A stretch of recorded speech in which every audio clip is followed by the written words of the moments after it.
Today's topic, mentors. That's the trope we're talking about this week. Obviously, there's a range of mentors. You got, your wise, old, helpful. You got the trickster mentor, kind of like a Yoda where he speaks in riddles. He could just help, but, he's how he is and he's quirky.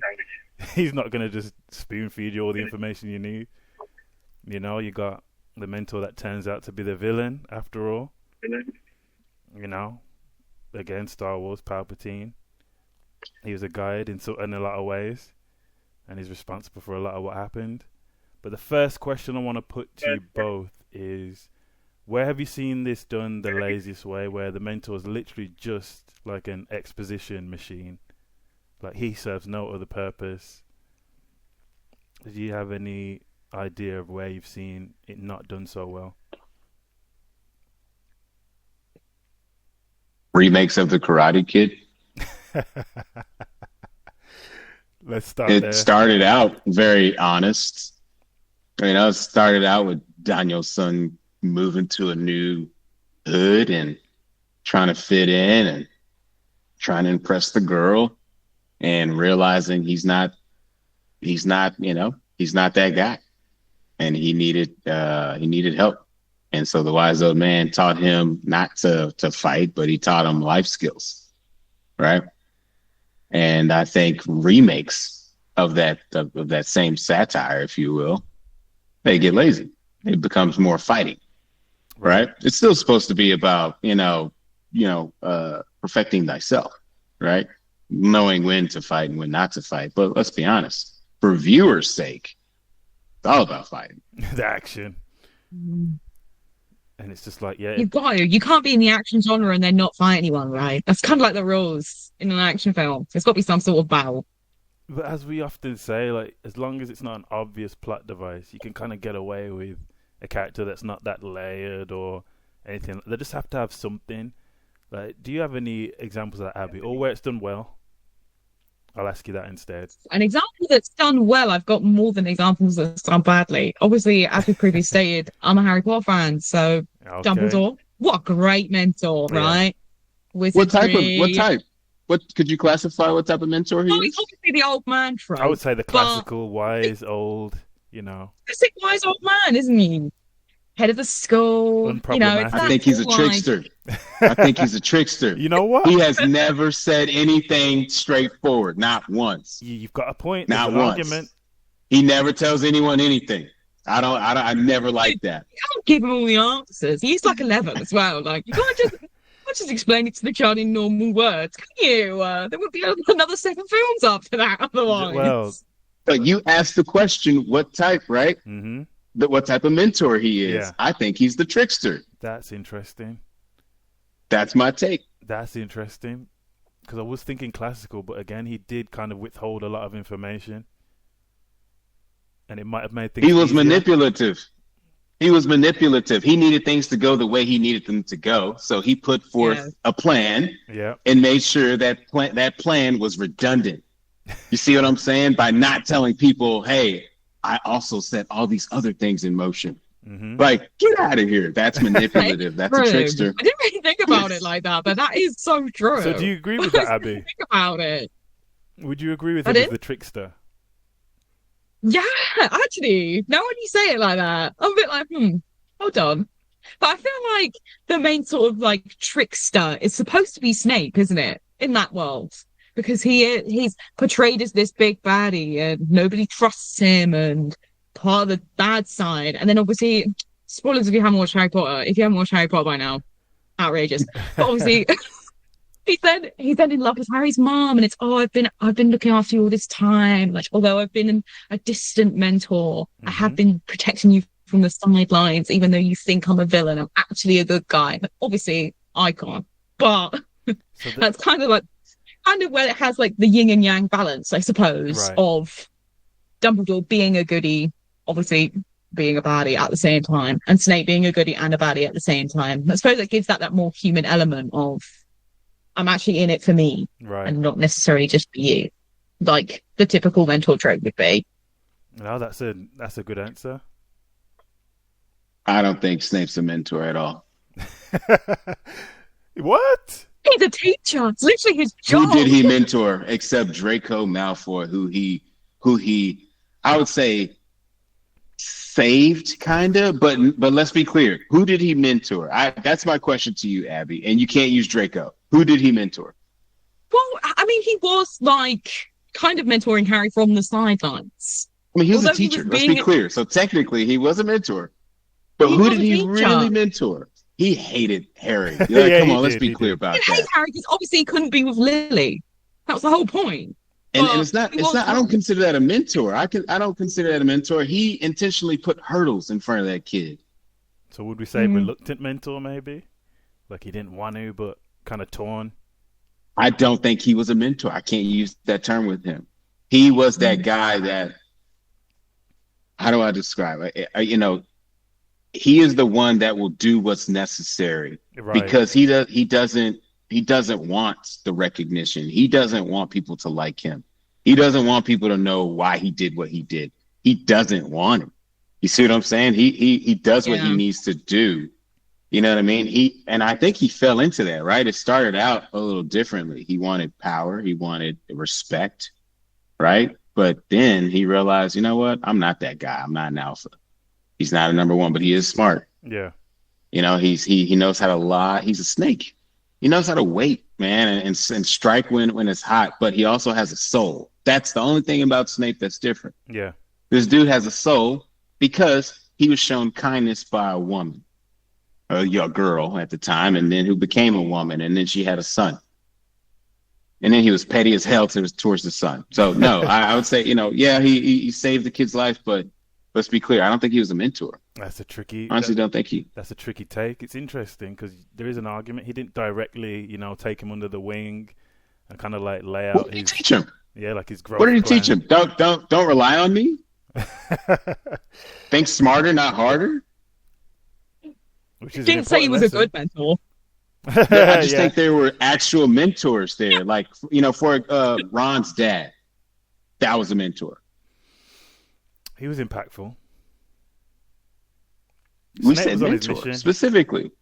I'm talking about who taught Harry the most, right? People that taught Harry the most were Hagrid, and Hagrid was that unintelligent, that imbecile teacher, right? Taught him many things without even intentionally doing it. Hermione was his biggest mentor. Period. Not just a friend. It's a badass. Like, what are you supposed to do? When you got a badass on your squad, you're going to learn something, right? Yeah, that's just 100%. what it is. Yeah. His peer group were bigger mentors to him than adults. That's my take. Because they needed him more than the adults did, because the adults thought it was on their shoulders to take care of the problems. That's But no. interesting because he was more. Only they are more Dumbledore knew. influential. I mean, as an adult, you realize it is the adults. This is my war, not our kids' war. But they don't realize it is our kids' war. Yeah. You see what I'm saying? And Dumbledore was the only one that knew that. He says, "Nah, this is gonna go on past me, so I gotta set you guys up for success." Yeah, that's another one of those annoying kind of tropes. Like he knew all along, and you just like, why didn't you just say something, anything that would help? Like you've got. Leave me a letter earlier. It wouldn't be 4 films if he said something at the beginning. I know, but Boring. we're here to break down the tropes. We're not here to steer into them, and we want the tropes subverted. Like we're not saying. It's And sometimes they do it from a lesson learned perspective, though, don't they? Yeah. Like, I knew that all along, but you needed to figure it out on your own. Yeah, that's kind of perspective, which is a great mentoring lesson in a way. Yeah, because I think that's the nurturing mentor. Yeah, especially in anime and things like that. Like, it's a big thing to be like, I'm going to teach you how to use those skills, and then you're going to go out into the real world and kick ass with those skills, and then you're going to thank me later. Even though I could have just gone out and kicked their ass myself, you wouldn't learn anything if you didn't do it. So that brings us into the next question. So to you, beyond just being like the old and wise kind of archetype, what would you say is important in terms of making them a more compelling character overall?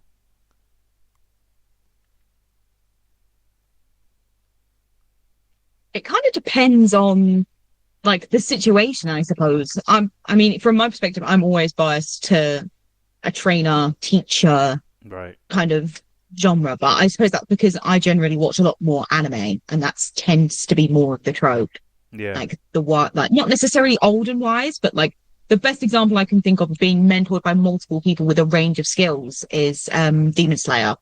Like, you knew he was going to be the strongest one, but he has to go through every single trainer, understand all of their skills, the Right. fighting styles, the types. And each one of those are also, I am your mentor, but we are in this together. Like, we fight side by side. It's not that I'm better than you in a way. It's, I'm really strong and really powerful, but you also have the potential to be really strong and really powerful. So let's get you on side, get you really strong, and then we'll defeat the baddies together. More than go off into the world, child, and you will come back clever. If you know what I mean. Yeah, I hate that. I hate that so much. Abby, what you didn't say was you left out the egos that come about it.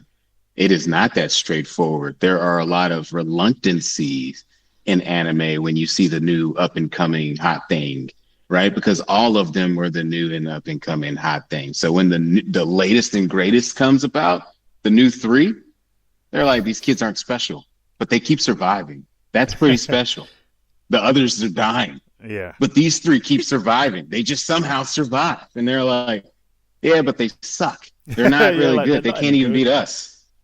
You know, and they're like, but they can't beat us. And they're like, well, we're pretty good. You know, and they just need a little few more years. Maybe if we train them, they'll even get better than us.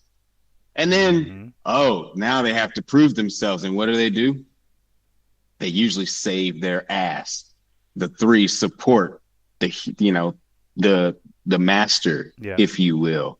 And that's how they earn the respect. You know, it's not that they might have grazed their face in battle. That's always so so you're actually worth it. And I'm going to train you. Like, they're reluctant until they prove themselves.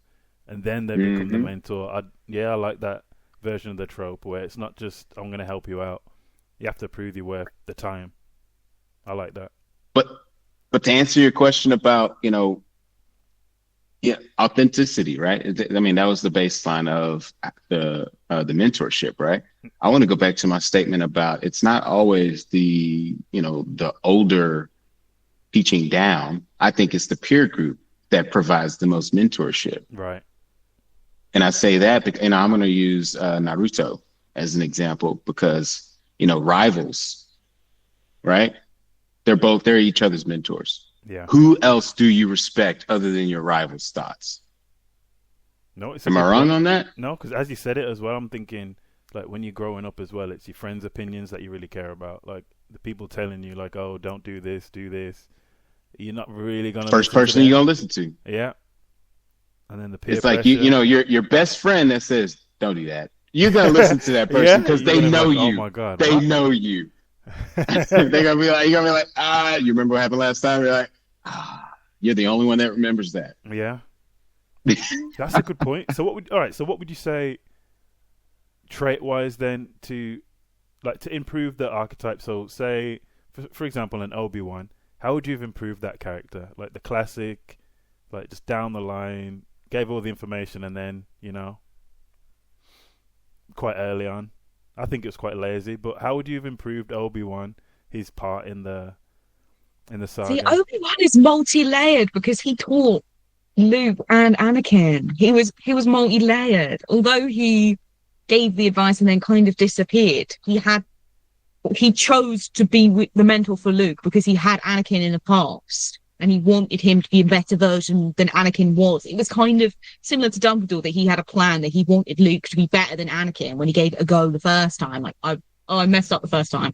Let's give it a fresh go with Luke and get better and stronger. And although he wasn't a massive character, that gave the spotlight to the mentee, which is more of the classic side of it rather than it being we're in this together in the more modern sense. Yeah. No, that's a fair It's hard to. Sorry, I was just going to say it's hard to improve. It's hard to improve a character. I would say that powerful. I would say the only way you can improve on anything is to give it more time. I think we received all of what we know in a very short amount of time, right? But in book form, you get to expand that. So, I think that's the challenge with using Obi-Wan as an example. Yeah. It's because he wasn't written to have a long part, as Abby mentioned. It was, you're here for a very specific, intentional moment for fans to be the mentor for this subject and that subject. But to you guys, does that not come across as a bit like plot devicey, kind of like he only served that? The only reason this guy existed was to, like just dump all the exposition. With a franchise like Star Wars, people want the action, don't they? They don't want the background, and you get most of that background from Yoda, although he was a Riddler. When you think of the mentor of Luke, somebody's more likely to say Yoda to you than they are Obi, I think. Because he's such a strong, like Yoda as a character, because he is so strange, is so much stronger as like a definitive, and he is such a classic of the trope, which kind of then pushed Obi to the back lines, even though that may not have been their intention. Yeah. And something else I have to bring up is, because that's kind of like a blueprint in a lot of ways, we have to judge it a little differently, because that was obviously one of the most popular uses of that trope when we're talking about Star Wars, because it was so long ago, where it's kind of like we've got the curse of having everything we've watched since and we can refer back to it. We do have to remember at the time it was fresh. No one had seen anything like that. Well, that's why I was saying the adaptation, right? Yeah. Literature to film. Oh my gosh. How do you execute? Yeah. And you have to use humans who don't really get it. They have to kind of get it.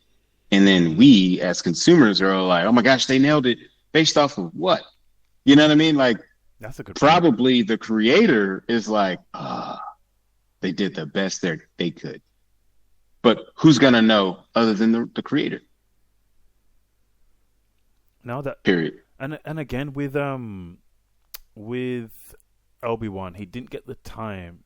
And I do think, looking back on it now, he could have been fleshed out a bit. But that's just me personally. I would have wanted him to be a bit more fleshed out, because obviously everyone does say Yoda when you're thinking like who was the actual influence. Everyone kind of forgets like the role he played. So to me, that kind of lets me know it wasn't a good use of the trope.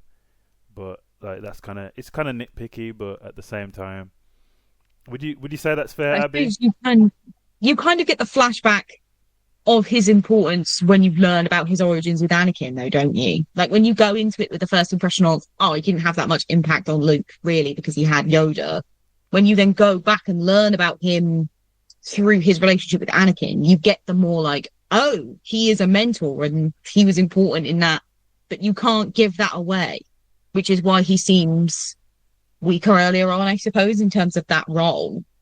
Okay, so I've got to understand. I've got a little side question on that. How do you feel about flashbacks, the use of flashbacks in that way?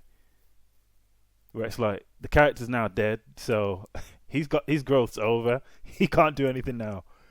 How do you feel about that? That is true.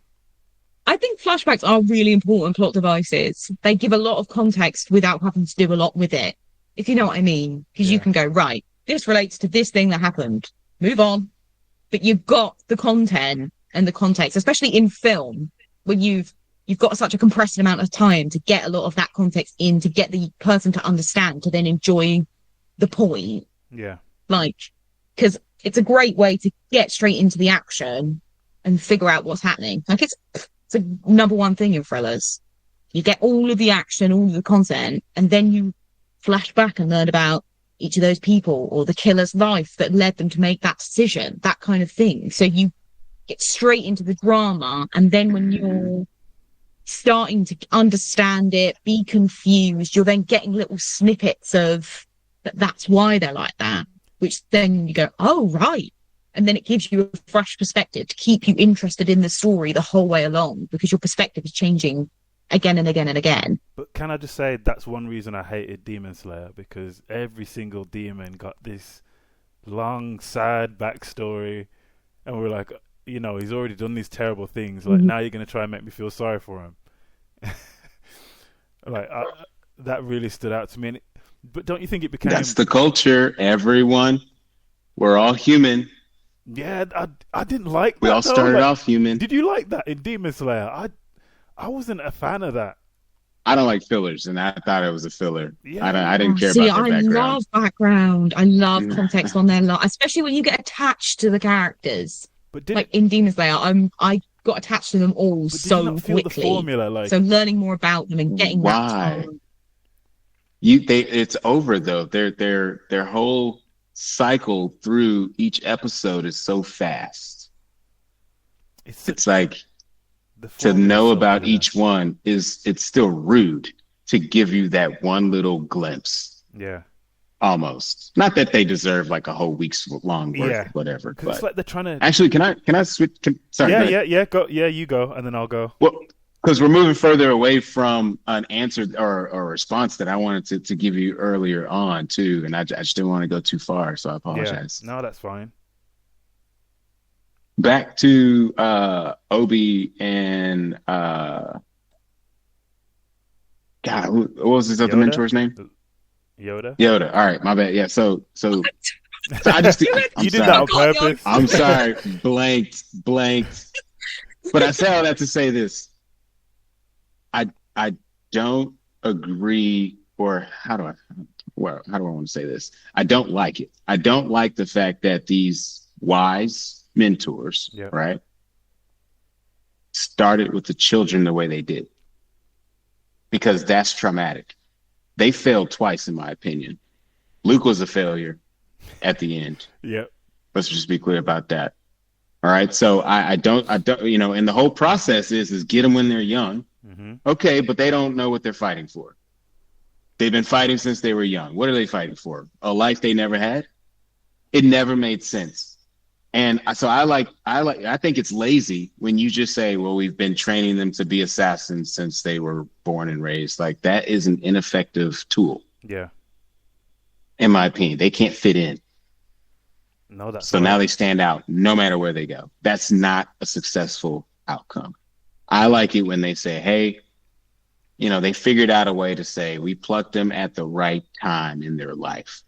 You see what I'm saying? Yeah. They had hit the certain milestone in their life and they thought, everything is going to be great. And then they automatically die. And now they live a whole different life. Yeah. You see what I'm saying? Because now they are meant to be something else, which is why I did what I did, right? I took inspiration from Old Man's War. Old Man's War, you can't enlist into the military in that universe until you're 75 years of age. Immediately, I was curious. That's the back of the book. You're reading the synopsis. And I'm like, 75? Like, what war is this?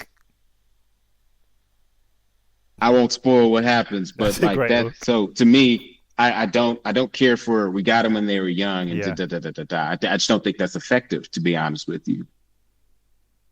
No, that's actually... You lose the passion, don't you? You lose the like reason for. Like The Boys is a great example of somebody normal wanting to go against those with supernatural powers because somebody with superpowers literally killed his girlfriend in front of his eyes. And he's like, crazy. Well, what the hell? These people are rubbish, obviously, because he's killed my girlfriend, which then gives you the rage and the passion, which then makes them more dedicated and like want to reach their goals. Whereas when they're young, it's just, oh, my mom told me to do this, so that's what I'm doing.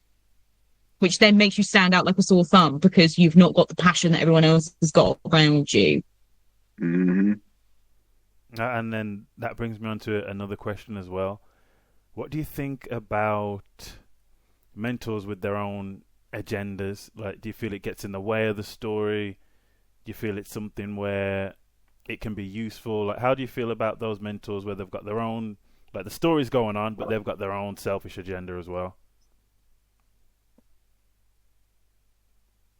All mentors have their own agendas. That's the whole point. They see what others can't. That makes them the mentor. That's true. I think it can be done from an interesting perspective, though, when they've got their own agenda.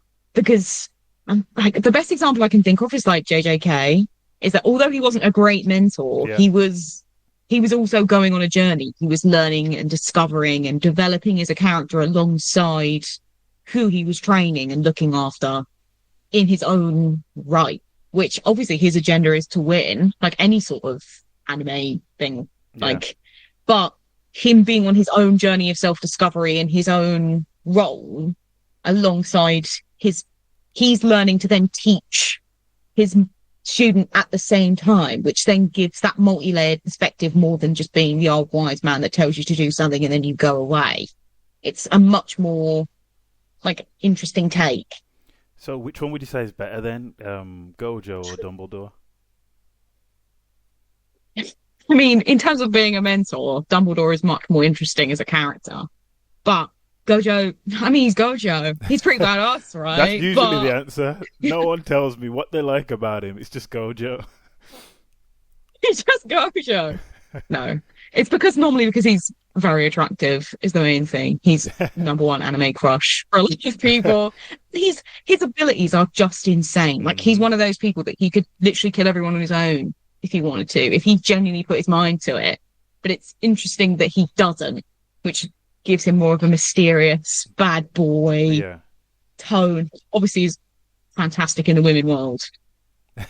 Everyone loves a bad boy, right? Because he could be he could work as a villain as well, I think, in a lot of ways. Oh, yeah. With the powers he's got, so interesting. Mm-hmm. But JJK is, if you've not seen JJK, I would recommend it. It's really good. I love JJK. The newest seasons that are about to come out are about to be crazy. Like, from what my partner has spoiled for me, loser. But from what he spoiled for me from manga research. Yeah, we don't. Yeah, like he loves to read it.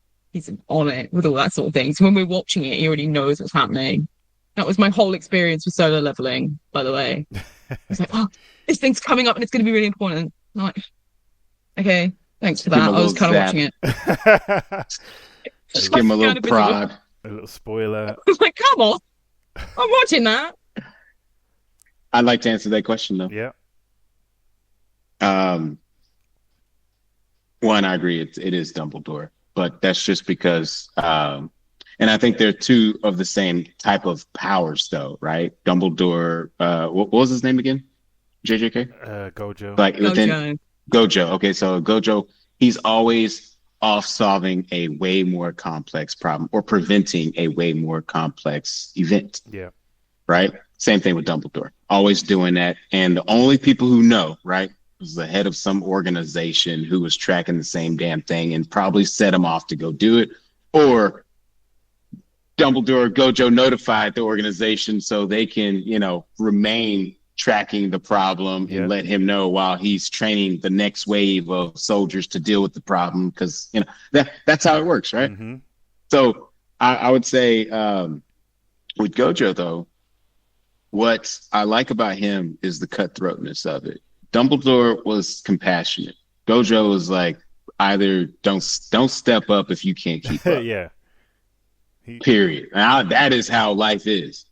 He's like, I got no time to hold your hand. If you can pass stage 1, I'll let you go to stage 2 with me. You know what I mean? That's how it is. No, that. And so and to answer your question about is he a villain? He is a villain. Everyone's a villain to someone. Gojo's a villain to literally every demon on that planet, and that's why they concocted, or not they, but I can't remember the name of the demon that concocted the plan to trap his ass. Yes. But damn, man, I'm like, when I saw that episode, I was like, they got his ass. I was like, dude, nothing could happen. I was like, it needed to happen though. It needed to happen. He's too powerful, and he did need to humble his ass. Mm-hmm. Needed to humble his ass. He needed time to meditate, do whatever's gonna happen in there. Do not tell me, because Abby, I know you know. I won't Abby say. knows. I promise. I promise. I don't want to know. But still, I like that trope that, you got to humble the alpha. Yeah. That's the only way alphas grow. Yeah, because he's beyond human, really, at some points. It's like, there's no threat. There's nothing that's going to, stop his momentum. His, ultimate dimension thing is pretty crazy. But that whole concept in itself is so interesting as a plot for me. I think that whole thing is so cool. let's talk about how the writers don't get enough credit for this thinking, man. It is so cool. Think about it. They're like, who mind thought of that? What? It is, well, a lot of the I don't know if you guys have seen like Bleach and the new stuff that's come out, but a lot of the references are from Bleach. For JJK, I think the author was a big Bleach fan. And he came Makes out. sense. Yeah, you can see a few of the similarities in there, like just with the structure. I have to rewatch Bleach. Yeah, like the Soul Society, that whole thing, like the exorcists and that kind of stuff. The demons, you got the hollows in Bleach. Like, there's a lot of parallels there. You'd love Bleach as well. I'm surprised. I need to go back. I thought I started it, but no, it sounds enticing. Yeah, it's like it's so many things I need to watch. There's not enough time in ever. Well, to this watch is why anything. we're here, so we're kind of letting the audience know what's worth watching. Facts. Because we're telling true. them why we like these things, and we're giving the the reason and the methodology. So there's a lot of value in that as well. These aren't just random suggestions. These guys are the advice, not me. My list is not long enough to be given solid advice. Take it from these guys, not me. You've had a few good Honestly, ones, it's references are good, but it's your perspective that we're looking for, Abby. And that's uniquely your own. And I think you've only had gems, to be clear. Thanks. Trying. Okay, so that brings me on to the next question, and we mentioned it briefly earlier on. Now it's removing a character, removing the mentor figure. The hero's ready to go on his own way. How do you look at that as well? Are you just happy with a death scene, or are there any other interesting ways you can remove a mentor from the story? That's a tough one. I can't really think of an example right now. But just top of my head, I think an interesting example is outgrowing your mentor. Like that you mature, like especially when you come from the perspective of watching them grow up and develop as a character on their own, and then they progress on their own. They're like, that is rubbish advice, or actually, I could have figured that out on my own. Yeah. And putting their own step forward and becoming their own mentor and relying on other people, expanding their circle is so interesting as a concept. Like, because although the mentor is there to support you, sometimes you just outgrow things. That's life. It's natural. So they're not, that's not how it is anymore, which is interesting about the old and wise concept. Yeah. Because they know what they know from their time when they were fighting in wars and battles. What if battles don't function like that anymore? What if your advice is only so good? It lasts so long. Like, then what do you do? Oh, move on, I suppose. Find somebody else with more knowledge, or become the person with more knowledge to lead the next lot when you've got more knowledge. Like, thanks for that, but bye, I guess. I have so much to say to that. Okay. And I have to preface it by saying I think it's also an intergenerational conversation.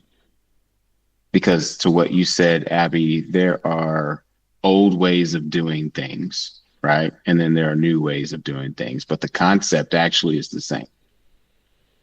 It's how we approach the execution is what changes, the iterative update. And so I think it's equally important to remember the past, right? Because you're like, the concept's there, so we should be expecting X, Y, and Z, right? Yeah. And then you just need to apply it to the current situation. So I think there's always merit to remembering or trying to keep that shelf life, because every industry, every situation, there's that shelf life of knowledge that falls off when people die or retire or whatever. And then we have to relearn some things. So it's not always like, being up to speed on certain things. Sometimes it's knowing your history to be able to prevent us having to go through this vicious cycle of relearning. And I think another example of that, I was just going to say, is Goku. That's Goku's story. I mean, this dude has gone through how many trainers, masters? Yeah. He had to die to go find his next. And then he had to go find a god to you know what I'm saying? It's like, and then he had to find the trainer of the god. Like, get out of here. It's like every single time he has to find this foreign alien Yeah. cousin of his who can always kick his ass if needed. Come Yeah. on. Love that, by the way. I do love Broly. I love the story, the idea of a Broly. Like, I want to create that story. Yeah. But my point is back to the, outgrowing your mentors is what you said. Is what you both said. And I think Goku fits that perfectly. His story is always about growth. And he has become the master. You know what I mean? But you know what he's done very poorly? Teach others. This lazy dude hasn't even taught his own sons. So I feel like the nurturing part of these animes comes down to how it was written and the culture that wrote it. And you know what I mean? Like that's what it really is. Sometimes that's a reflection on the personality of the character, though, isn't it?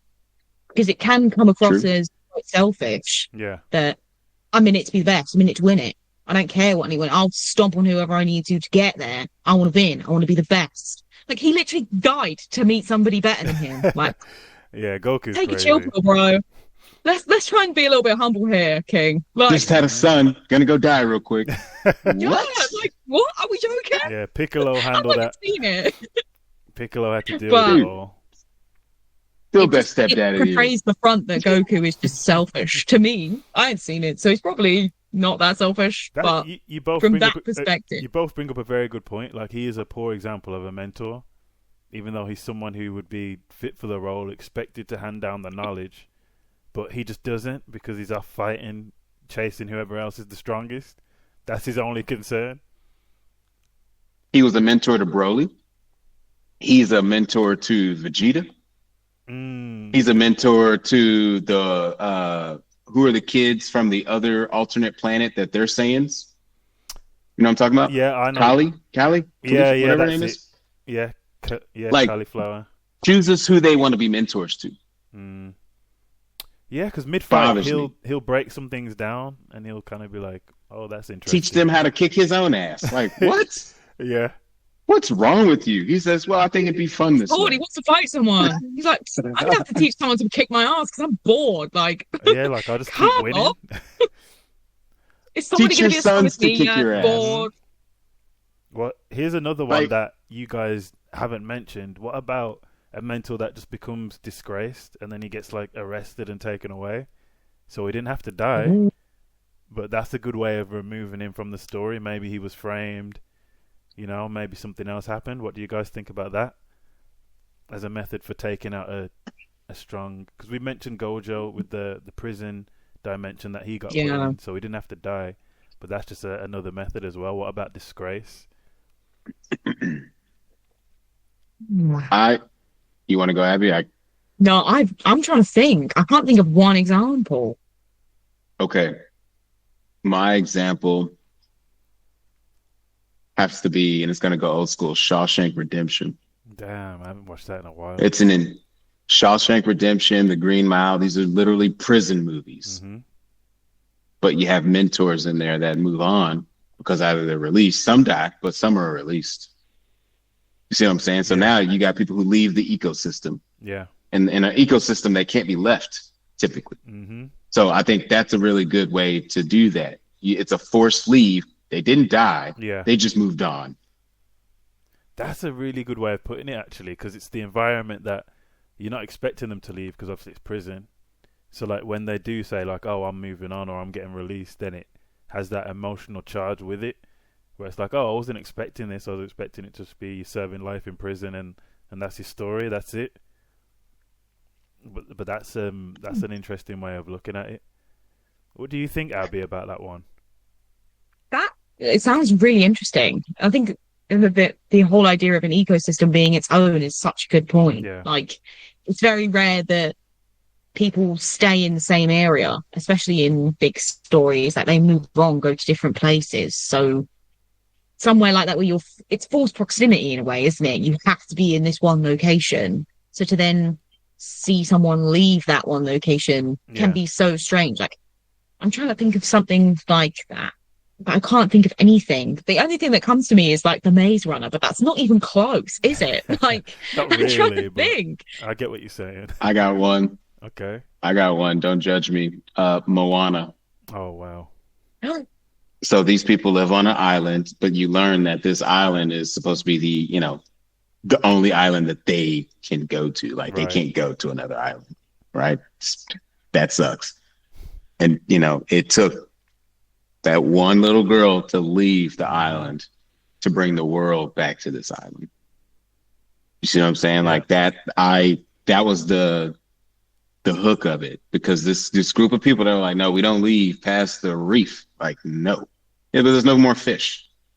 We're probably gonna die if we just have to eat bananas. Mm-hmm. You know what I mean? They're like, yeah, but we're not gonna leave the reef area. You're not listening. So But environment. that is also like a sabotaging mentor, though, isn't it, from her dad? Because her dad's like, no, it's so dangerous out there. You can't leave. And then she's like, later. That's like Gotta moving go. on from a mentor. Yeah. Either I die here or die out there is what you're telling Yeah. me. Either way, just give in. So I'm going to go do what I want. Thanks.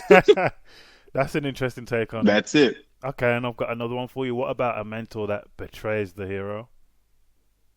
Oh, my That happens more favorite. often than not. My This is what I'm saying. favorite. So now they switch sides. And we've already Yeah. said it multiple times. Harry was betrayed by literally every one of his mentors in some way. Mm-hmm. Hagrid didn't tell him the truth immediately. Yeah. If you think about it that way, kept it all to himself. Even Hermione lied to him. She said, Dumbledore told me not to.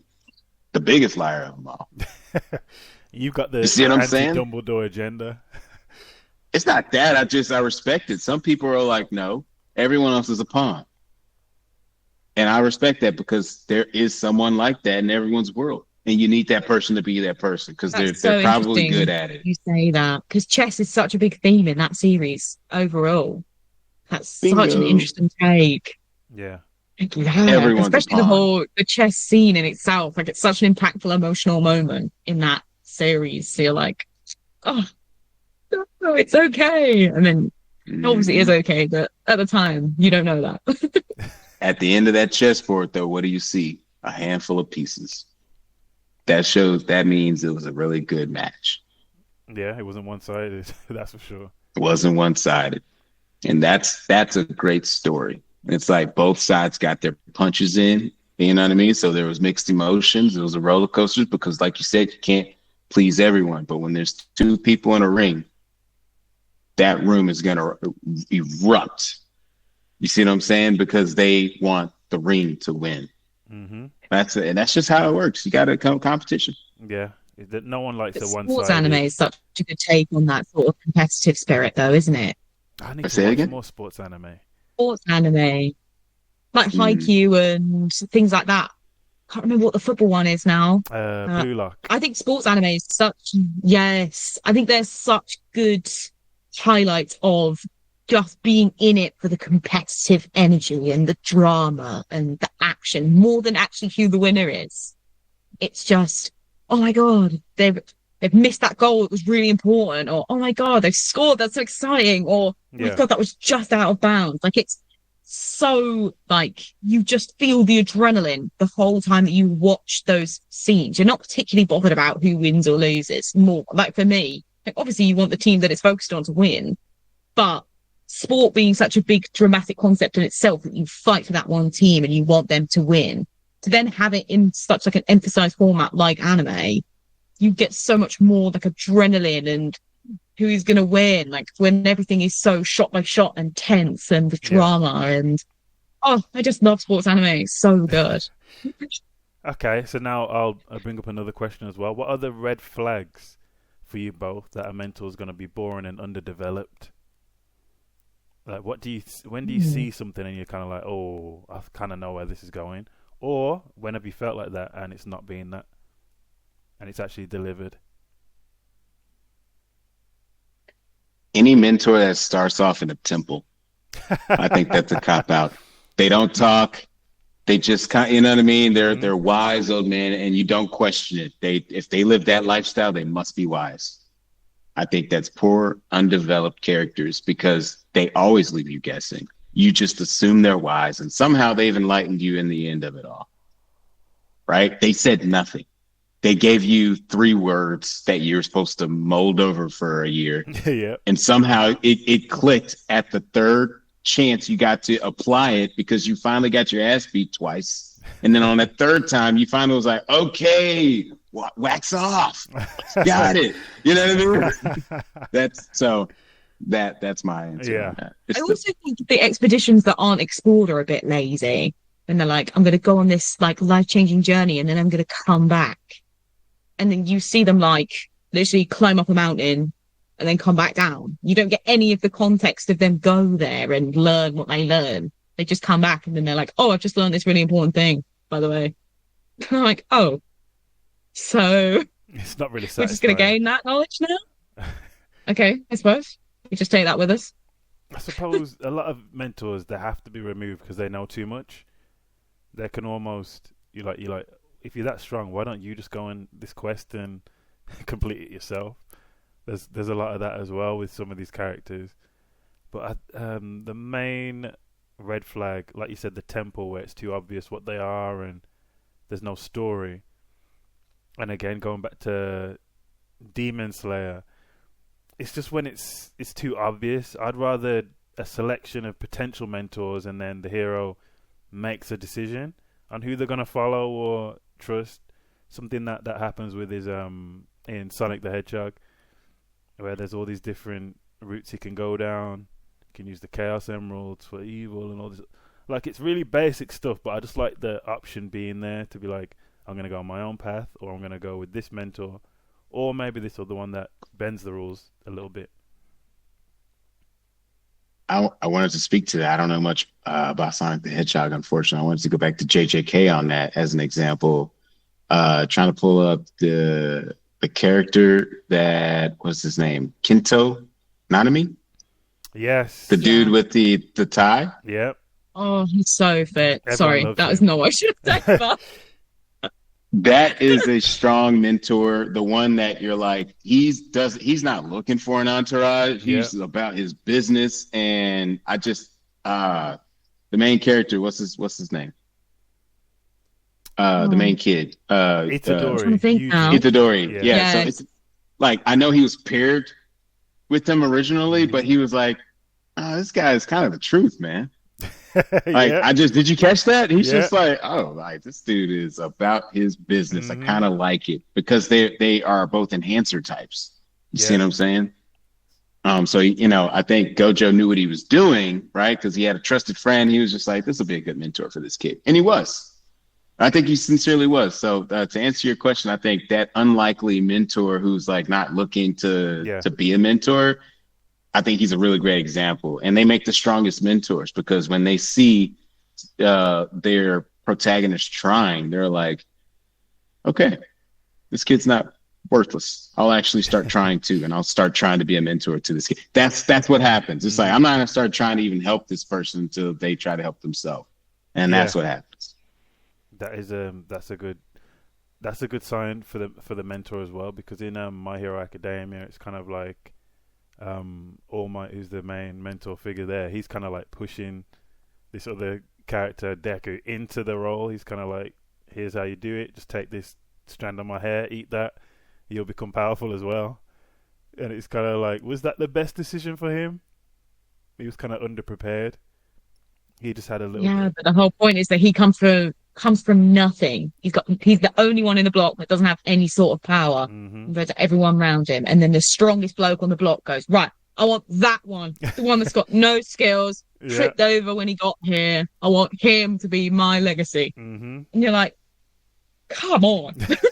There's a little bit more to that, though. He saw this powerless kid step up, and when no one else did. In a world where, hey, everyone's got powers, and this kid stepped up, that spoke volumes to him. And I love that trope, too. It's like, who is this kid who has zero? He has all the vulnerability. Yeah. And he's still stepping up like he has nothing. But he's got the heart. Got that heart, and he has the scars to prove that he'll survive. That underdog story, I'm always in for. Yeah. And my favorite case of that would be Black Clover. Period. I couldn't stand the voice actor. I was going to say, Asta, Asta? he really annoyed me. He just would not stop yelling. Do it. I couldn't do it. Hey, if it's that annoying, you got to switch to like dub or something. I know, I know. We watched like 3 episodes, and I was like, I'm gonna cry if I have to listen to this man for one more minute. If Yeah, you I didn't understand. finish it, you got to go back. Black Clover is top notch. Oh, It's top notch. okay. I Highly would not recommended. kid you. It is highly recommended. That character development is top notch. Just the whole world is amazing. But Asta, he is the epitome of humble beginnings. I am not gonna, sulk in self-pity because I wasn't born like y'all. I don't have the same opportunities as y'all. I'm just gonna work harder than y'all. And sure enough, that's exactly what happens. He works harder than everyone. And when people who are way powerful come at him and it just doesn't faze them, they're like, you should be shaking in your boots, but you're not. You must be an idiot. Hmm. You know what I mean? And then they realize why he wasn't scared. They're like, you're a weirdly strong idiot. You know what I'm saying? Yeah, That's a how it film always works, archetype, right? Yep. It's like, okay, weirdly strong idiot. He is not going to stop. So I'm going to have to leave this fight or try to kill you. And I don't want to kill you. I just don't want you to be in my way anymore. And so now that powerful being has to find a different way around. You see what I'm saying? Mhm. That's a trope I like as well.